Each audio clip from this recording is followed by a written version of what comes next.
Roji M John, ഇനിയൊരു crime branch അന്വേഷണം, ആ ക്രൈംബ്രാഞ്ച് അന്വേഷണം വരുമ്പോൾ ഈ തെളിവുകളെല്ലാം കൊടുക്കുന്നു, മാധ്യമപ്രവർത്തകരെ സാക്ഷികളാക്കുന്നു, അതിനുശേഷം രാജിയിലേക്ക് പോകുന്നു. അങ്ങനെയാണോ ഇപ്പോൾ പ്രതീക്ഷിക്കുന്നത് കോൺഗ്രസ്?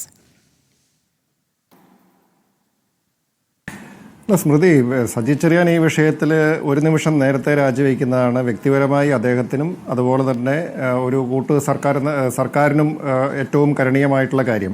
സമ്മേളന കാലയളവിൽ അതിന് സാധ്യത കുറവല്ലേ റോജി? ഏറ്റവും വലിയ പാർട്ടി സമ്മേളന കാലയളവാണ്. നമുക്ക് പി ദിവിയുടെ രാജിയിലേക്ക് തന്നെ പോയത് എങ്ങനെയാണ് അസാധാരണ നടപടിയായിട്ടാണ് അദ്ദേഹത്തിന് അതിനെ വിശദീകരിച്ചത്.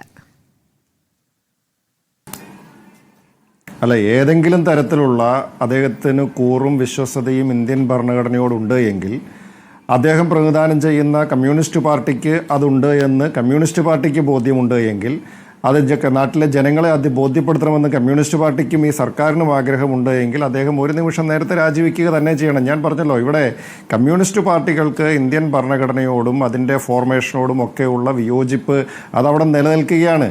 അത് ഇവിടെ ഞാൻ നേരത്തെ സൂചിപ്പിച്ച കൽക്കട്ട തീസിസും അതിനുശേഷം അവിടെ ഉണ്ടായിട്ടുള്ള സായുധ സമരങ്ങളും ഒക്കെ നമ്മുടെ മുമ്പിലുണ്ട്. ഇവിടെ നേരത്തെ ജോർജ് പൊടിപ്പാറ പറഞ്ഞത് ഞാൻ ഒന്നുകൂടി ആവർത്തിച്ച് പറയാനായിട്ട് ആഗ്രഹിക്കുകയാണ്.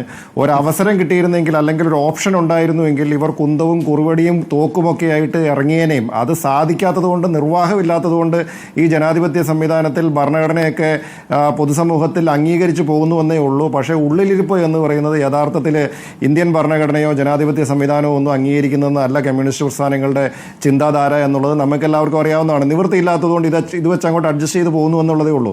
അപ്പോൾ അതുകൊണ്ട് ഇത് അദ്ദേഹം ചെറിയ കാലത്ത് അല്ലെങ്കിൽ മുൻകാലങ്ങളിൽ അദ്ദേഹം കമ്മ്യൂണിസ്റ്റ് പാർട്ടി ക്ലാസ്സുകളിൽ നിന്ന് പഠിച്ചിട്ടുള്ള കാര്യം ആയിരിക്കാം അത് ഒരുപക്ഷെ അദ്ദേഹം ഒരു ബുദ്ധിജീവി ചമഞ്ഞുകൊണ്ട് ഇവിടെ അവതരിപ്പിച്ചത്.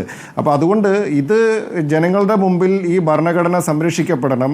പ്രത്യേകിച്ച് ഞാൻ പറഞ്ഞല്ലോ, സംഘപരിവാർ ശക്തികളും BJPയും ഒക്കെ ഇന്ത്യയുടെ ഭരണഘടന അട്ടിമറിക്കുവാനും അതിനകത്തെ അടിസ്ഥാന മൂല്യങ്ങൾ ഇല്ലാതെയാക്കുവാനും ഭേദഗതി നടത്തുവാനും ഒക്കെ ശ്രമം നടത്തുമ്പോൾ അവർക്ക് ഒന്ന് കരുത്ത് പകരുന്ന തരത്തിലുള്ള പരാമർശങ്ങൾ ഇടതുപക്ഷത്തിൻ്റെ ഭാഗത്തു നിന്ന് അല്ലെങ്കിൽ CPMൻ്റെ ഭാഗത്തു നിന്ന് ഉണ്ടാകുന്നു എന്ന് പറഞ്ഞാൽ ആർക്കാണ് അത് ഗുണം ചെയ്യുക? അപ്പോൾ നമ്മുടെ അടിസ്ഥാനപരമായിട്ടുള്ള നമ്മുടെ ഒരു ഫൈറ്റ് ഉണ്ടല്ലോ, ഈ ഭരണഘടന ഉയർത്തിപ്പിടിച്ചുകൊണ്ട് രാഹുൽ ഗാന്ധിയെ പോലുള്ള ആളുകൾ അല്ലെങ്കിൽ ഇന്ത്യ മുന്നണിയൊക്കെ നടത്തിയിട്ടുള്ള ഒരു ഫൈറ്റ് ഉണ്ട്. ആ പോരാട്ടത്തിനെ തന്നെ അണ്ടർമൈൻ ചെയ്യുന്ന, അതിനെ തന്നെ നിരാകരിക്കുന്ന തരത്തിലുള്ള പരാമർശങ്ങളാണ് ഇദ്ദേഹത്തിൻ്റെ ഭാഗത്തു നിന്ന് വന്നിരിക്കുന്നത്. അതുകൊണ്ട് ആ ഫൈറ്റിൽ അല്ലെങ്കിൽ ഈ ഭരണഘടന ഉയർത്തിപ്പിടിക്കുന്ന ഭരണഘടനാ മൂല്യങ്ങൾ ഉയർത്തിപ്പിടിക്കുന്ന നമ്മളുടെ നിലപാടിനോട് ഇവർക്ക് ആത്മാർത്ഥതയുണ്ട് എങ്കിൽ അവർ രാജിവെക്കുക തന്നെ ചെയ്യണം. അത് രാജിവെക്കുന്നില്ലെങ്കിൽ ഞങ്ങൾ ഞങ്ങളുടേതായിട്ടുള്ള വഴിക്ക് പോകും. ഇത് എന്തുകൊണ്ടാണ് അദ്ദേഹം അന്ന് രാജിവെക്കാൻ തയ്യാറായത്?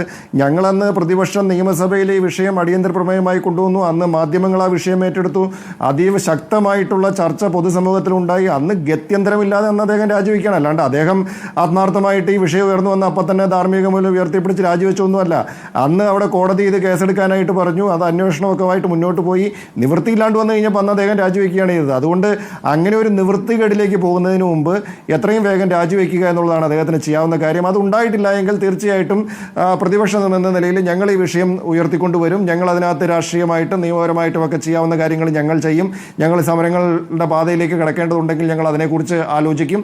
അപ്പോൾ എത്രയും വേഗം ഇത് രാജിവെക്കുന്നതാണ് നല്ലത് എന്നാണ് എനിക്ക് ഈ കാര്യത്തിൽ സൂചിപ്പിക്കാനായിട്ടുള്ളത്. ശരി, ഉല്ലാസ് ബാബു.